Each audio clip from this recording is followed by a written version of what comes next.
Alhamdulillah, alhamdulillahilladzi allafa baina qulubina fa asbahna bi ni'matihi ikhwana.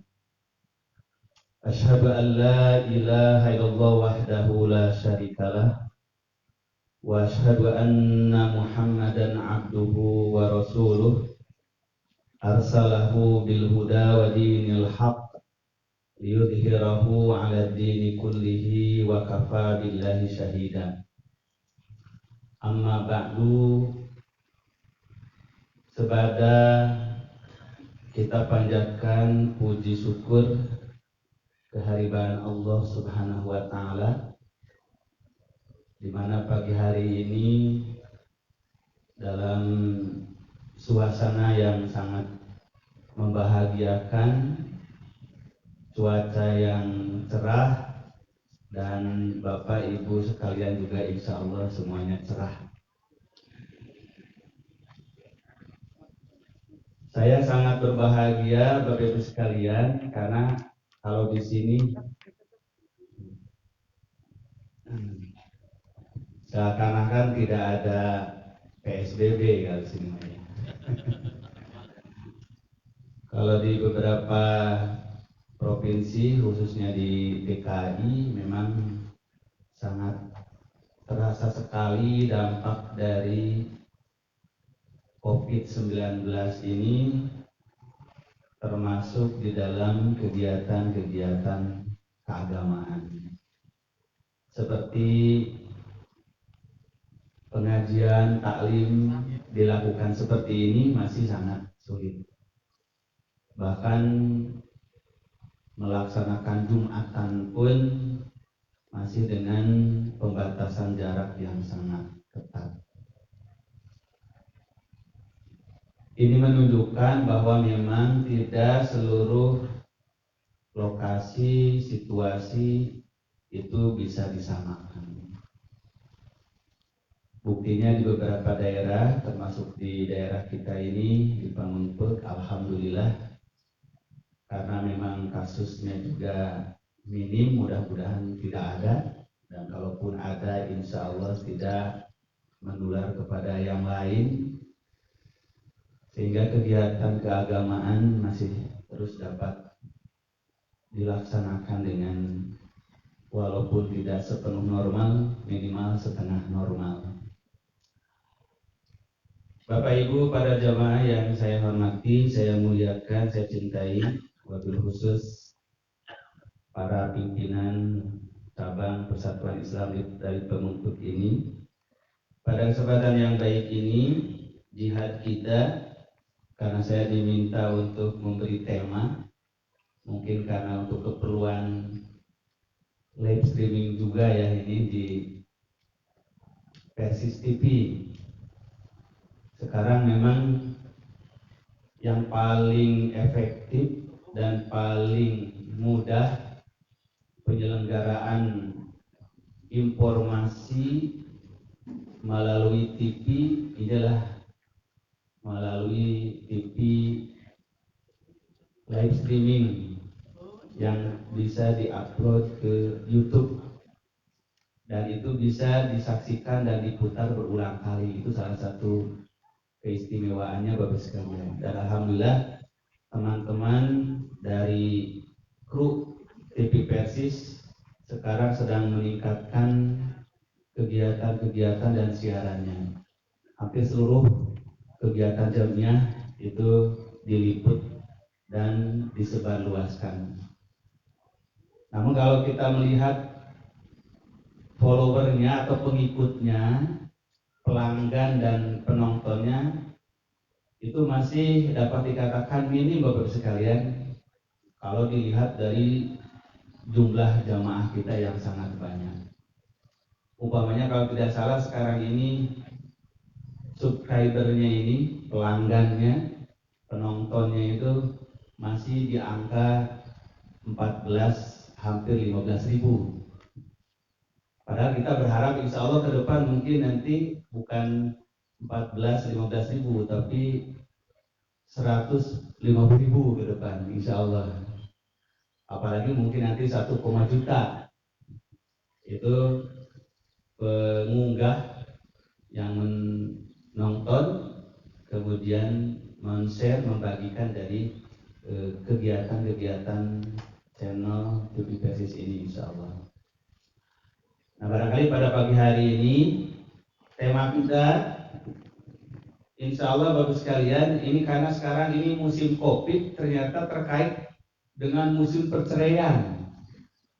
Saya juga kurang mengerti ini apa hubungannya virus COVID dengan bertambah perceraian kan gitu. Sampai-sampai saya diwawancara oleh wartawan Republika ini, Ustaz. Karena katanya Pak Ustaz kan waktu ketua umum PP Persis, markasnya di Bandung. Apakah itu mayoritasnya jamaah Persis? Bukan. Kata saya, insya Allah hampir tidak ada jamaah Persisnya mah. Karena di antara provinsi, Bapak Ibu sekalian, 34 provinsi di Indonesia, yang paling tinggi tingkat perceraian itu ada di Provinsi Jawa Barat. Yang kedua ini Provinsi Jawa Timur. Nah, yang paling memprihatinkan kok di provinsi-provinsi yang justru terkenal basis Islamnya gitu. Jawa Barat itu adalah basis persatuan Islam. Dan provinsi terbesar jumlah penduduknya dan muslimnya otomatis terbesar di seluruh Pulau Jawa. Ini Jawa Barat. Begitu pula Jawa Timur, itu adalah provinsi yang sangat kuat basis agamanya, pesantrennya. Itu basis Nahdlatul Ulama, Nahdliyin. Kalau Jawa Barat kita banyak dinamakan kota santri, seperti Tasikmalaya, kota santri. Garut, kota santri. Begitu pula di Jawa Timur, itu basis pesantren-pesantren. Pasuruan, Jombang. Ini adalah basis. Loh, kenapa tingkat perceraian ini tinggi gitu? Nah, yang kedua itu provinsi kabupaten kota yang tertinggi di provinsi Jawa Barat. Ini yang pertama adalah Kabupaten Bandung. Basis persatuan Islam. Yang kedua kalau di kota itu adalah Bekasi di tempat saya gitu. Jadi Kabupaten Bandung dan Bekasi. Nah, apakah itu ada korelasi? Saya hanya ingin menunjukkan contoh kecil saja sebagai data nih Bapak Ibu sekalian.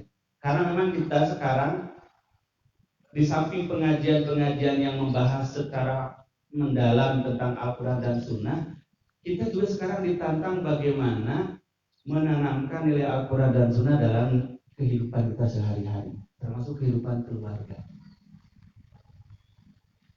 Sebagai contoh data nih Bapak sekalian, jadi selama 5 tahun terakhir 2015 sampai 2020 awal ini, itu pernikahan di Indonesia ini kalau ditotalkan itu dirata-ratakan itu 2,2 juta pasangan baru itu setahun. Jadi cepat-cepatnya, makanya pertumbuhan Indonesia ini Masya Allah. Kalau 1 tahun 2,2 juta, 2.200.000 orang gitu itu pasangan baru menikah itu setahun Indonesia ini. Makanya pertumbuhan penduduknya ini termasuk tercepat di dunia. Di Indonesia 2,2 juta pasangan baru itu setiap tahun. Ya, kalau 10 tahun itu sudah berapa? Kalau masing-masing nanti dalam 2 tahun punya putra 1 sudah berapa? Kali lipatnya, gampang sekali. Nah, tapi yang memprihatinkan Bapak sekalian, ini yang saya sampaikan ini maksudnya keluarga muslim gitu. Keluarga muslim, nggak dihitung keluarga yang lain non muslim, karena itu tidak dicatat di pengadilan agama. Ini dicatat di pengadilan agama. Dari 2,2 juta pernikahan baru itu 12%-nya itu bercerai. 12%-nya setahun. Kira-kira berapa dari 2,2 juta 12%? Itu sekitar 264 ribu. Jadi 264 ribu keluarga muslim dalam setahun itu bercerai. Jadi 2,2 juta nikah, 264 ribunya bercerai. Nah, dari 264 ribu yang bercerai itu 20%-nya itu mereka itu yang nikahnya itu di bawah usia 10 tahun pernikahannya, bukan usia yang nikahnya, bukan. Maksudnya usia pernikahan. Jadi baru 10 tahun itu pernikahannya itu. Kalau nikah 2015, ya umpamanya 2025 gitu. Itu udah cerai. Jadi 20%-nya atau sekitar 211.200 keluarga itu bercerai, nikah itu baru 10 tahun. Jadi mereka itu bercerai dalam usia sekitar 35 tahunan. Jadi masih muda. Jadi lebih banyak yang cerai itu Bapak sekalian, yang mereka itu masih muda, di bawah 40 tahun. Apa sebabnya ya kira-kira? Barangkali masih merasa, kalaupun saya diceraikan masih bisa nikah lagi gitu. Masih bisa nyari lagi. Tapi kalau sudah di atas 10 tahun pernikahan biasanya lebih sedikit yang bercerai. Ya lebih kokoh keluarganya itu. Kenapa di usia pernikahan yang 10 tahun? Karena ini usia masih muda, masih egoisnya tinggi. Nah, kalau terjadi pertengkaran itu mereka relatif agak sulit didamaikan, maka akhirnya memilih perceraian. Nah ini masalahnya Bapak sekalian, bukan sekedar masalah perceraian, tetapi adalah dampak dari perceraian ini luas sekali. Makanya kenapa dalam Islam ini bercerai itu memang boleh, memang halal. Tetapi prosedurnya itu sama ajaran Islam itu sengaja ditahapkan supaya orang tidak terlalu mudah serampangan. Nah ini sebabnya ya, secara sosiologis kemasyarakatan, kenapa Khalifah Umar bin Khattab itu membuat kebijakan yang secara dalil seolah-olah menyalahi aturan dan hadis. Di masa Rasulullah, di masa Abu Bakar, dan di masa awal Khalifah Umar bin Khattab, itu Bapak Ibu sekalian, cerai itu tidak bisa langsung talak 3, tidak boleh. Jadi kalaupun dia mengikrarkan talak 3, dihitungnya berapa? 1. Nah di masa Nabi, masa Abu Bakar, dan awal pemerintahan Umar. Kenapa di pertengahan Khalifah Umar bin Khattab menerapkan kebijakan siapa yang mengatakan mencerai 3 kali jatuh 3 cerai itu sekaligus. Nah inilah bedanya fatwa yang dikemukakan oleh pemimpin sebagai ketetapan hukum qadha dengan fatwa sekedar pendapat hukum dari mufti, dari ulama. Kenapa Khalifah Umar bin Khattab melakukan kebijakan siapa yang mengatakan mencerai 3 kali dalam satu majlis jatuh itu adalah talak 3? Karena ada kecenderungan di masa beliau ini orang menggampangkan perceraian. Maka supaya orang tidak mudah melakukan perceraian dan kata-kata talak 3 itu ditetapkan hukuman begitu sebagai kebijakan. Maka orang menjadi hati-hati berkata cerai. Nah, kenapa ada kebijakan seperti itu? Karena lihat situasi. Kenapa? Kan talak boleh, memang boleh. Tetapi kalau itu terlalu longgar dan dibiarkan, ini dampak sosialnya besar. Contohnya Bapak sekalian, dari 12% per tahun perceraian itu 264 ribu kasus. Kalau masing-masing itu punya anak 2, itu berarti sudah lebih 500 ribu anak-anak muslim yang mereka itu terombang-ambing dalam kehidupan keluarganya. 500 ribu ke setengah juta. Itu lebih daripada penduduk Brunei, penduduk asli Brunei. Anak-anak kita setiap tahun. Maka dampaknya apa? Muncullah berbagai macam kejahatan di kalangan anak-anak yang broken home, keluarganya pecah. Maka salah satu problem sosial sekarang ini Bapak sekalian yang dihadapi oleh pemerintah, Kementerian Sosial umumnya adalah mengatasi anak-anak telantar, anak-anak jalanan. Saya yakin sekarang bukan hanya di kota-kota besar saja, sampai ke kecamatan, kota kecamatan pun sudah mulai banyak anak-anak yang tidak jelas ini diurus dan dididik oleh keluarganya. Akibat apa tadi? Mereka mengalami perpecahan keluarga orang tuanya, maka korbannya adalah generasi. Maka dalam jangka panjang ini akan lahir generasi-generasi yang tidak terdidik dengan baik di keluarga dan akhirnya menurunkan kualitas generasi muda muslim. Nah, sementara keluarga yang bercerai ini pun, apalagi yang tidak dengan cara baik-baik, ini banyak yang mengambil jalan pintas. Maka meningkatlah di Indonesia ini pendaftaran dari TKW. Nah, ini yang terjadi. Maka kita lihat baru sekalian di beberapa kabupaten kota yang tingkat perceraiannya tinggi itu banyak sekali yang mengajukan mendaftarkan diri jadi apa? Tenaga kerja wanita di luar negeri. Dampaknya muncul lagi yang baru. Apa? Terjadi pelecehan seksual di luar negeri. Kenapa? Karena yang didaftar boleh jadi TKW itu biasanya usianya harus di bawah 40 tahun. Harus 35 tahun itu paling tinggi. Dengan alasan kesehatan, alasan produktivitas. Dan rata-rata jadi tenaga kerja di sana, tenaga kerja rendahan di rumah, di keluarga, bukan profesionalisme di pekerjaan. Timbullah dampak yang lain buruk.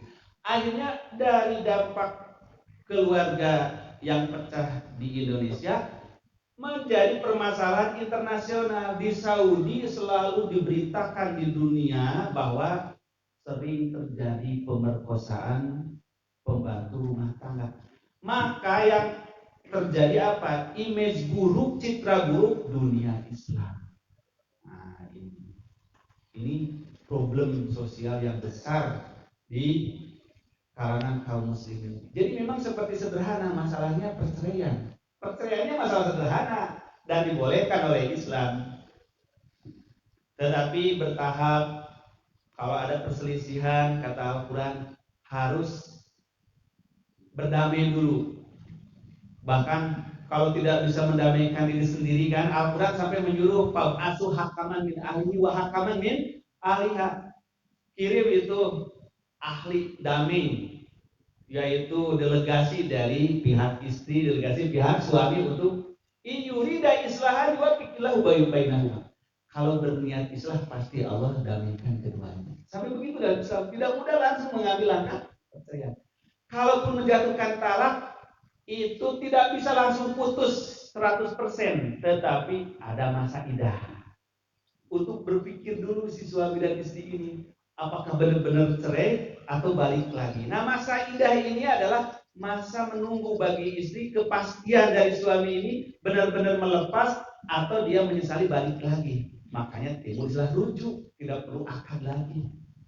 Dan orang yang dicerai dalam masa idah ini masih berhak serumah selama tidak melakukan hubungan. Kalau dia melakukan hubungan berarti dia rujuk namanya.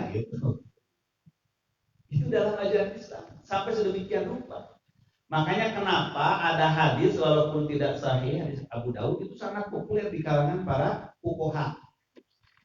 Mungkin Bapak Ibu sekalian juga insya Allah semuanya hafal itu ya. Abghadul halal indallah atau hak gitu. Perkara yang Allah benci walaupun halal itu adalah tolak perceraian. Walaupun derajat hadis ini itu dikritik oleh para ulama hadis, tapi di kalangan para fuqaha ini sangat masuk karena dalam rangka tadi menjaga agar di keluarga muslim tidak mudah untuk mengambil keputusan bercerai. Maka kalaupun bercerai setahap ada idah, kedua kalinya ada idah lagi. Baru kalau sudah 3 kali sudah nistamaja utama kalau bahasa kita bahasa Sunda. Disanksi, kamu sudah 3 kali bercerai, tidak boleh balik lagi sama sekali sampai menikah dengan yang lain. Itu sanksinya.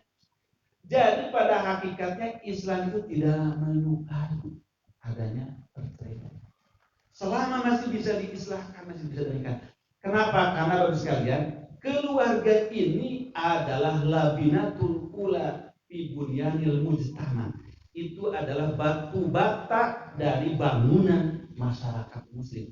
Kalau batu batanya ini kokoh bangunan masyarakat Islam.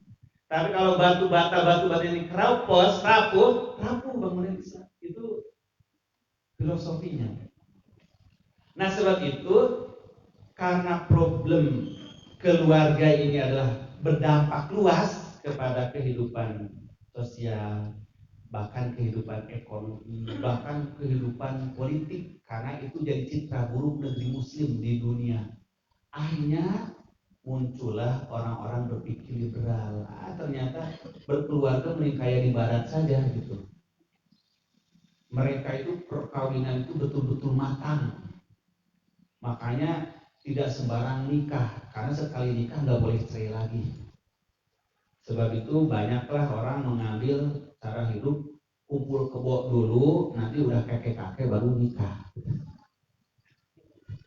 Jadi sudah punya anak, sudah punya cucu, baru dia akan nikahkan. Berarti udah teruji dari keluarga. Nah, ini timbul pemikiran-pemikiran yang rusak.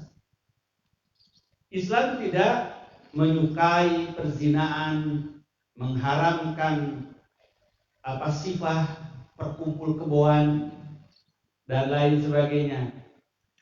Makanya pernikahan sangat dianjurkan dalam Islam, tetapi juga sangat ketat memberikan jalan keluar kalau jadi perceraian. Nah, apa Bapak sekalian persoalan yang mendasar dari banyaknya kasus perceraian itu? Banyak penelitian yang telah dilakukan, namun kalau kita kembalikan kepada agama, itu sebetulnya yang paling mendasar ini adalah kepahaman tentang visi misi dari pernikahan itu sendiri. Itu jarang betul-betul dipahamkan kepada calon keluarga baru, calon pengantin. Di kita kan Bapak Ibu kalau mau nikah itu yang dipikirkan nanti gedungnya di mana, gitu ya. Pestanya seperti apa gitu, yang diundangnya berapa ribu orang, itu dipikirkan. Bukan bagaimana membekali dari calon para pengantin itu. Ini masalahnya.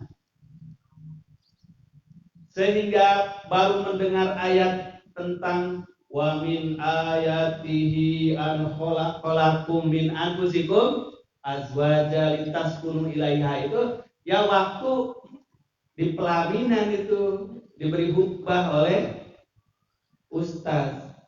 Terkadang malah nggak diterjemahkan acan itu sama penghulunya gitu. Khutbah nikahnya itu dibacakan beberapa ayat. Padahal bagaimana menanamkan ayat itu menjadi ruh daripada keluarga. Maka salah satu yang lemah Bapak sekalian dalam pembangunan keluarga muslim ini yang tadi saya katakan judulnya ini membangun ketahanan keluarga muslim. Membangun ketahanan. Karena ketahanan keluarga ini akan menjadi fondasi bagi ketahanan kita bermasyarakat, bahkan berbangsa, bernegara dalam mewujudkan agama. Tanpa ketahanan keluarga ini kita rapuh dalam segala hal.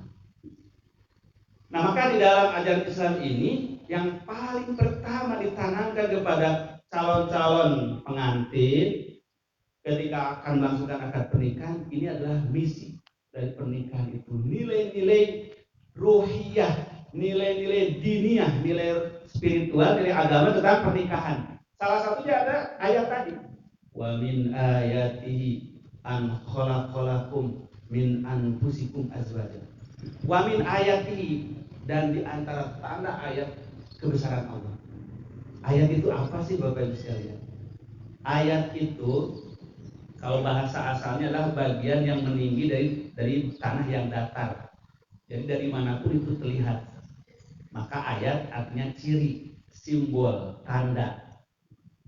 Nah, ayat Allah, wa min ayatihi, simbol Allah itu ada dua. ada ayat yang tercipta, maka alam semesta ini simbol ciri bahwa di belakang ciptaan ada pencipta itu Allah. Maka disebut ayat kauniyah. Ada ayat yang terucap, itu disebut dengan ayat Qur'aniyah yang dibacakan, itulah wahyu. Maka antara alam semesta dengan wahyu itu satu kesatuan. Yang satu ayat diciptakan, satu ayat difirmankan. Maka dalam Islam ini luar biasa, antara ilmu pengetahuan dengan alam semesta tidak mungkin ada pertentangan. Antara iman dengan ilmu tidak mungkin ada pertentangan, karena dua-duanya bersumber dari satu sumber, yaitu Allah Ta'ala. Hanya yang satu jadi ayat ciptaan, yang satu jadi ayat yang difirmankan. Nah, maka firman Allah di antara tanda kemahakuasaan Allah itu an khalaqalakum min anfusikum azwaja. Jadi Allah ciptakan kalian itu berpasang-pasangan. Berpasangan ini tanda ayat Allah yang paling besar untuk sekalian. Luar biasa itu. Kita bisa bayangkan kalau tidak ada berpasang-pasangan, tidak ada reproduksi, tidak ada berketurunan makhluk itu. Berarti makhluk hanya segenerasi langsung punah. Tapi karena Allah ciptakan berpasangan. Maka Bapak Ibu sekalian, kalau kita perhatikan semua hukum syariat dan semua pergaulan manusia berakhir dengan kematian.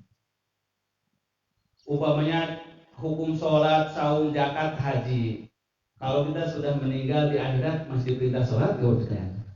Tidak. Masih perintah saum nggak? Tidak. Masih melakukan haji nggak? Tidak. Tapi kalau hubungan suami istri di akhirat masih ada nggak? Masih ada.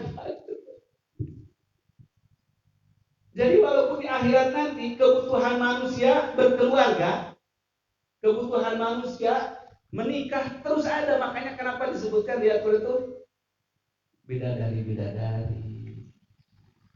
Kenapa disebut pasangan di surga?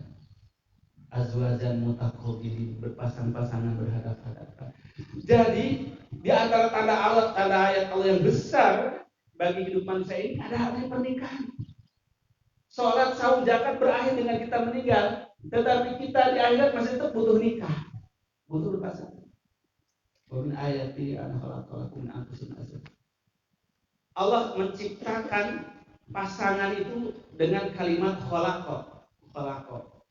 Penciptaan yang mutlak tanpa mesti ada pendahuluan, tanpa mesti ada bahan sebelumnya. Makanya jodoh itu adalah rahasia. Tidak pernah seseorang bisa mengetahui siapa jodohnya, Bapak sekalian. Tidak akan pernah.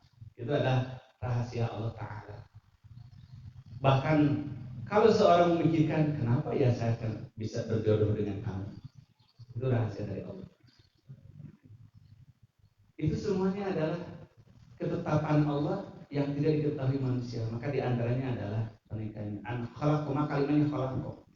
Maka dari khalaqo itu muncul dua, ada khulqun, ada khalqun. Kalau khuluq itu akhlak, perilaku.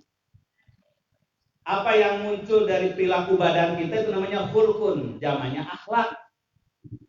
Tapi apa yang wujud dari tubuh kita, wajah kita, tangan kita, kaki kita, badan kita, namanya khalqun, itulah fisiknya.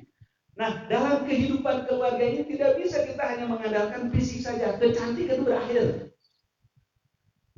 ketampanan itu berakhir.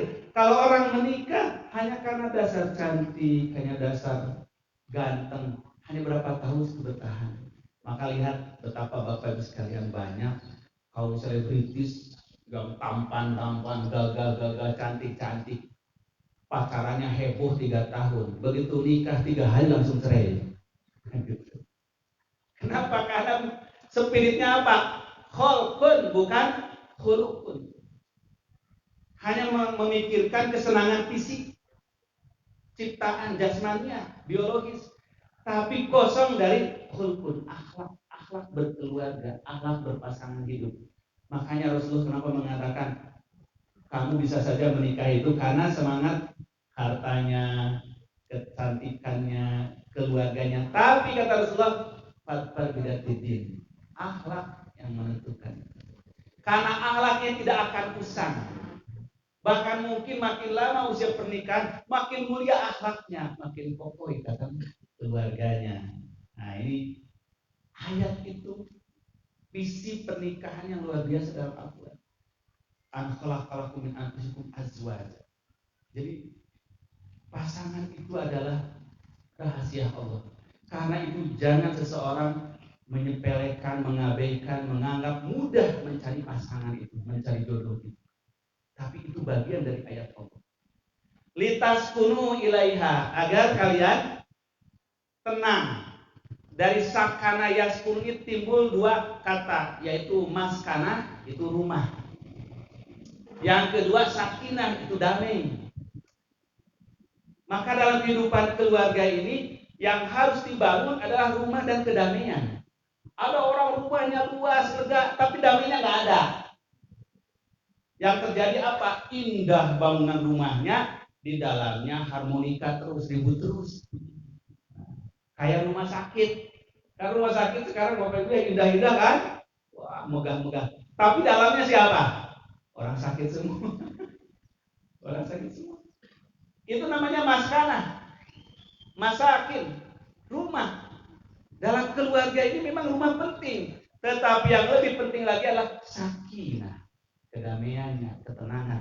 Ketenangan, kebahagiaan, kedamaian bukan dalam bangunan fisik yang megah. Tapi kepahaman, kesadaran, ilmu tentang apa tujuan berkeluarga. Apa tanda-tanda Allah yang ada dalam kehidupan seorang berkeluarga. Maka antara maskanah dan sakinah itu harus sesuai. Memang yang ideal rumahnya lega, luas, sakinahnya juga mantap. Tapi kalau orang harus memilih seandainya mana yang diutamakan, maskanahnya yang megah, mewah, tapi tidak punya sakinah, kedamaian. Atau dia tidak mempunyai maskanah yang megah, tapi dia meraih kedamaian. Pasti orang mendahulukan damaian. Makanya ada lagunya kan, walaupun tidur beratapkan langit, beralaskan tanah, asal engkau cinta sayang, aku ridho, aku ikhlas. Orang begitu, artinya kedamaian itu nomor satu. Makanya litaskunu ilaiha, agar kamu merasa cenderung damai tentram. Ada orang yang tidak bisa bepergian sama sekali, pekerjaannya diam saja, makanya dia miskin.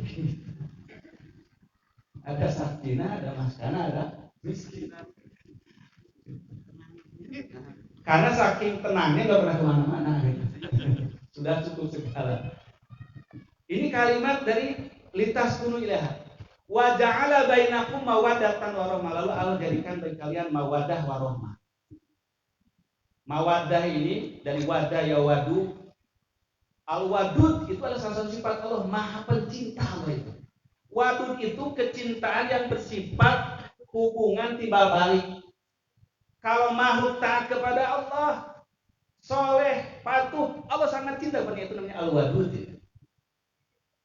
Makhluk juga cinta kepada Allah karena sadar tentang karunia pemberian dari Allah. Timbullah sifat Al-Wadud.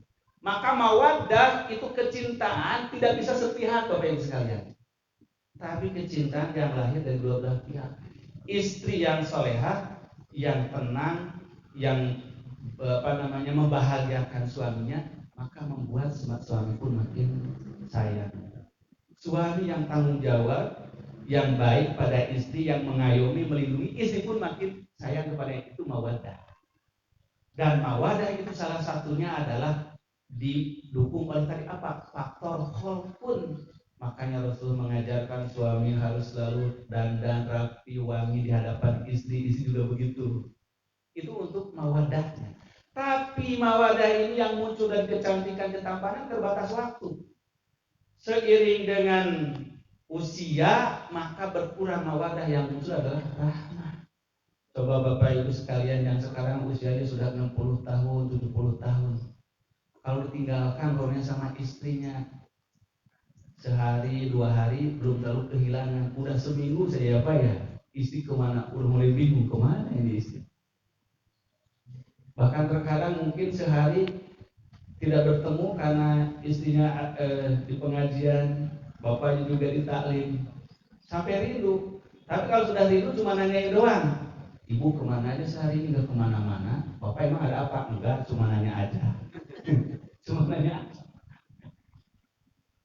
tidak ngapa-ngapain itu di rumah berdua itu karena sudah putranya pindah rumah, sudah punya cucu berdua aja. Tapi kalau tidak ada, ditinggalkan, kehilangan, itu bukan lagi rasa cinta mawaddah, karena lagi ada juga nggak diapa-apain gitu. Tapi itulah timbul rahmat. Makanya firman Allah, inna fi dzalika laayatil liqaumin yatafakkarun. Kalau itu terus dipikirkan, direnungkan, orang akan berpikir 1000 kali apa kalau mau mencerai, mentalak. Ya Allah, apakah semudah itu? Padahal saya untuk bisa bersatu dengan dia itu begitu susahnya.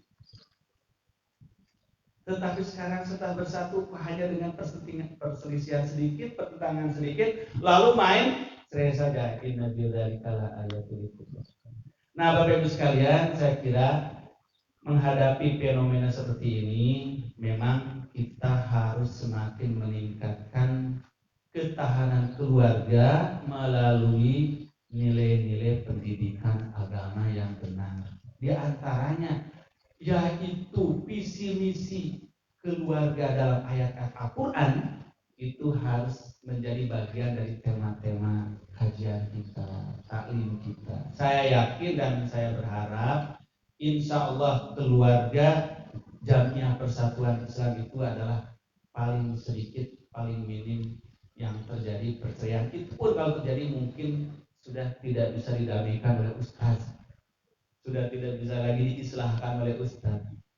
Karena kita yakin kalau semuanya berangkat dari nilai-nilai didikan agama, tidak akan terbawa hanya tuntutan emosi dan hawa nafsu yang sering merusak. Tentu masih banyak Bapak Ibu sekalian nilai-nilai didikan keluarga dalam Al-Quran maupun hadis Nabi, namun saya ingin membatasi diri karena situasi dan kondisi kita saat ini, selain kondisi yang masih rawan dari pandemi, juga kita memang saat ini di lapangan taklim kita, sehingga tentu terlalu lama juga panas, terutama kasihan bagi ibu-ibu sekalian.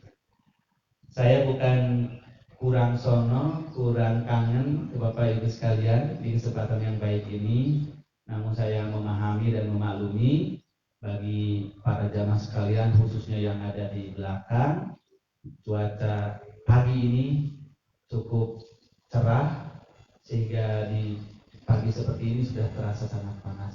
Mudah-mudahan apa yang saya sampaikan tadi, walaupun hanya sedikit, beberapa contoh, beberapa fakta ya, sekaligus sebahagian kecil daripada visi misi yang dikandung dalam Al-Quran dalam membangun keluarga. Sebagai akhir daripada apa yang saya sampaikan pagi ini, saya sangat berbahagia Bapak sekalian, karena walaupun bukan hasil penelitian mendalam ya, Persatuan Islam ini banyak sekali mendapat apresiasi dari banyak lembaga, termasuk umpamanya penelitian dari Lembaga Narkotika Nasional. Di antara keluarga-keluarga yang zero insiden narkoba itu banyak keluarga Persatuan Islam. Ini Masya Allah. Kita patut berbahagia bahwa kita sebagai jamiah termasuk berhasil menanamkan ketahanan keluarga. Sedikit sekali, mungkin tidak sampai 0,1% keluarga kita yang anak-anaknya terjerumus kepada narkoba. Ini luar biasa. Itu sudah satu prestasi yang harus dihargai ya. Karena kita ini di Indonesia salah satu penghancur ketahanan keluarga ini, diantaranya apa? Narkoba itu. Nah, apalagi yang lebih daripada itu Bapak sekalian, seperti sekolah-sekolah kita zero insiden, nol daripada terjadi tawuran. Maka di riset lembaga pendidikan itu pesantren PSIS itu 0% terjadi tawuran, yang luar biasa Bapak sekalian. Itu jangan dianggap sederhana, itu prestasi yang besar. Salah satu problem terbesar di kota Papua sekarang ini adalah bagaimana menghentikan tawuran pelajar. Nah, kita di PSIS itu sudah nol, zero insiden, jadi nol itu kasusnya nggak ada. Ini luar biasa, Masya Allah. Ini keberhasilan kita. Dan masih banyak-banyak lagi yang harus kita tampilkan. Inilah contoh kontribusi kita berjamiah, kontribusi kita berislam, membangun kehidupan bermasyarakat, berbangsa, bernegara, jasanya luar biasa. Salah satunya adalah ikut membangun ketahanan keluarga. Termasuk Bapak sekalian, kita ini keluarga Jamiah Pesantren Islami yang kecil sekali tingkat anak-anak bersekolah. Ini Masya Allah. Walaupun banyak keluarga Jamiah kita ini secara ekonomi mungkin tidak bisa sekolah, tetapi dengan ada sistem pesantren memberikan beasiswa, santunan anak yatim, orang tua asuh, sampai banyak keluarga kita ini yang secara tahap ekonomi itu tidak sanggup kuliah sampai S1, S2, tapi faktanya banyak yang melakukan. Nah, ini juga contoh-contoh konkret daripada ketahanan keluarga kita. Ini harus kita kembangkan, dan kalau perlu mungkin ada khusus di kita dari bidang tarbiyah ini, itu riset-riset ketahanan keluarga di bidang pendidikan. Nanti dari bidang maliyah ada riset ketahanan keluarga kita di bidang ekonomi. Dari bidang jamiah, dari bidang yang lain-lain, itu untuk menjadi bukti bahwa ternyata berjamiah ini sangat positif dan satu kebutuhan bagi kita semuanya. Demikian saja yang dapat saya sampaikan. Mohon maaf apabila ada kehilapan kekurangan. Yang benar tentu adalah dari Allah Subhanahu wa taala dan Rasulnya. Yang khilaf itu dari kedudukan saya sendiri. Adanallahu wa iyyakum ajmain. Aqulu qouli hadza wa astaghfirullaha li wa lakum. Allahu ya'khudhu bi aydina ila ma fihi khairul lil Islam wal muslimin. Wassalamualaikum warahmatullahi wabarakatuh.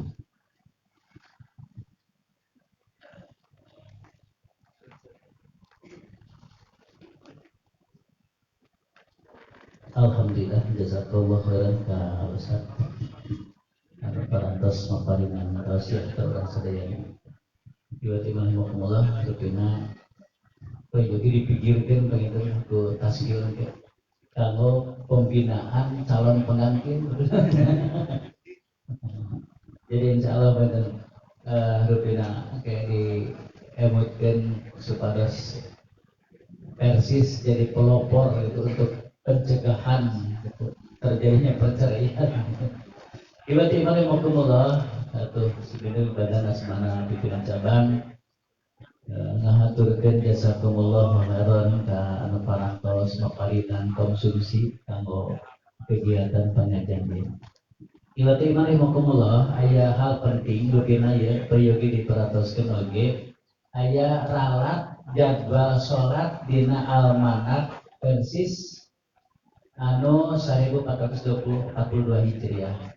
Ya priyogi, insya Allah kita penting jadi fotokopi pada sekaunya sudah.